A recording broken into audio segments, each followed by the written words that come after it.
Well, hello Internet, and welcome to part 3 of my Python Tkinter video tutorial series. This is going to be part 1, where we are actually going to create a real calculator. So what's it going to take to create a calculator? Well, this is basically what we're going to create on the right side of the screen. So what we need to do first is go and create a layout and measure up everything. You could use something like Adobe Illustrator or Inkscape, or you can just work your way through it and see how things are working right directly inside of PyCharm. Then after we have our layout, what we want to do then is I'm going to introduce a new concept, which is what is called a use case diagram. And it's basically just where we walk through step by step all of the things that could possibly happen, everything the user could do, and how we will react to it to make our calculator work. And then after that, we just convert the use case into working code. And that is the whole process. And over the next 2 videos, you're going to see everything. And in this video, however, I'm going to focus in on just making what you see on the right side of the screen using regular old code. All right, so we're actually going to make a legitimate application this time. So I'm going to go Tkinter import everything, and from Tkinter import TTK, just like we did previously.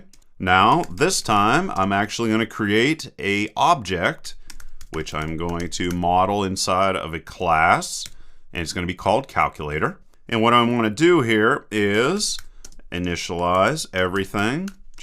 We didn't learn all that stuff in previous tutorials, just to forget it. So, whoops, he automatically threw that in there. So this is going to be passed our root, which is our window. And what are we going to hold inside of here? Well, we are going to have an entry box and a whole bunch of buttons.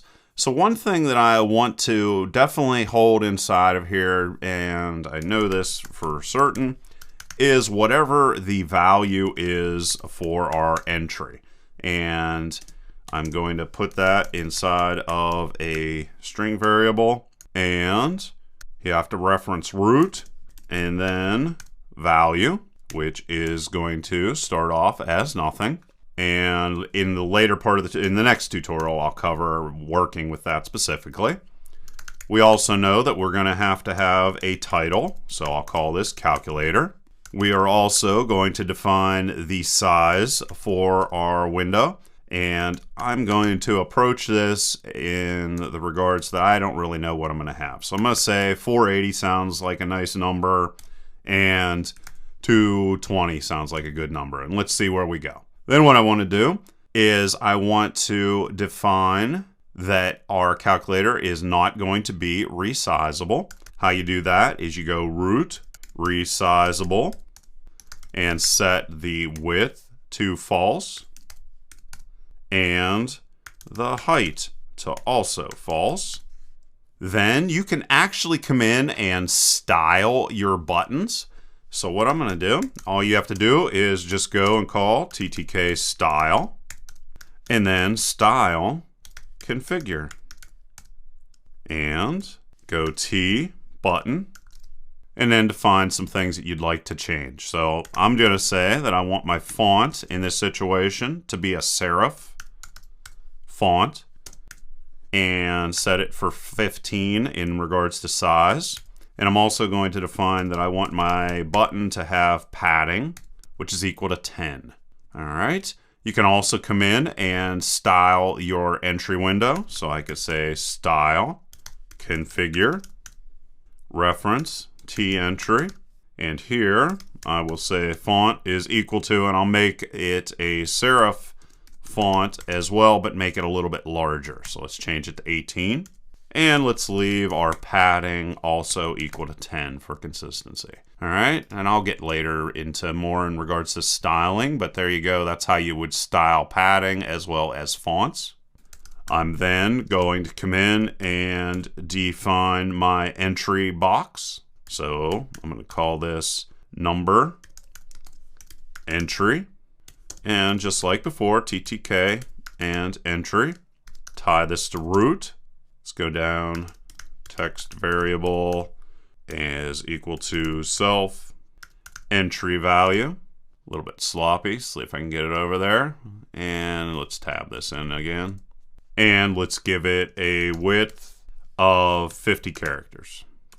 Again, self number entry, put it in our grid, have it be equal to the 0 or the topmost row. And I'm going to stretch it across 4 columns. And how you do that is column span is equal to 4. And sticky is going to be equal to west and east. And that is going to allow the entry window as well as the buttons to fill exactly the same amount of space. And then let's go outside of our class and go root is equal to TK, and then go and create our calculator object. So calculator, and we'll pass root inside of it, and then create our main loop that's going to run our application. And let's test it. And you can see there is our window, and there is our entry box right there, and the title of calculator. All right, so now let's go and throw some buttons inside of there and see how that changes things. So to add buttons, I'm going to go self button 7 equal to TTK button, tie it to root, tie it to text, which is going to be 7. And let's just do everything on one line. We'll go grid. Row is going to be equal to 1. Column is going to be equal to 0. And then sticky as well. Again, all these are going to be sticky so that they all line up. And let's go and make some more of these buttons for our first row. There's going to be 4 of them in the first row. As we can see right here, 7, 8, 9, and division. So let's go and create all those. So 7's already done. This is going to be 8. Change this to 8. And then this is going to be 9. And this is going to be 9. And this will be division, which I will change to div. And then this right here will be changed to that. Save it. And then we can figure out if we want to change any of our sizing. Run it. And that doesn't look good. Oh, I know why. You know why? Because I didn't change them and put them in different columns. So this first one is going to be, they'll all be row 1. This is going to be column 0. This one's going to be column 1. This one's going to be column 2. This one's going to be column 3. Now rerun it. And you can see they all line up. And because sticky is all set up, everything looks good. And it looks like the sizing is just about perfect. So good stuff. So now I got to do all the other buttons. So let's just go and copy this, paste it in there, refer to our layout, 4, 5, 6, and multiplication. So change this to 4, and change this to 4, 5, 5, 6, 6, and 6, and then multiplication. So this is going to be mult, and then put our star inside of there. And don't want to forget to put this on row 2. And row 2, and row 2, and row 2. Run it, and now we have our entry and 2 button rows. So good stuff. Now we got to do 1, 2, 3, and plus. So copy this and change this to 1, change this to 1, change this to 2, change this to 2, change this to 3, and this to 3, and change this guy to add, and change this to plus. Save it, run it, and up. Guess what I forgot? I need to put it on a different row. Change this to row 3. Change this to row 3, 3, and 3. And look at that, that calculator's looking pretty good. So let's go and do some more, or one more. So we need AC, 0, equals, and minus. Go and copy all these guys. We're going to call this button clear, because that's what it's going to do. Change this to AC. Call this button 0. Change this to 0. This one here is going to be equal. So let's just call it equal, but let's put a underscore inside of there. Change this to equal. And let's change this to sub. And this to minus. And let's go and have this be row 4.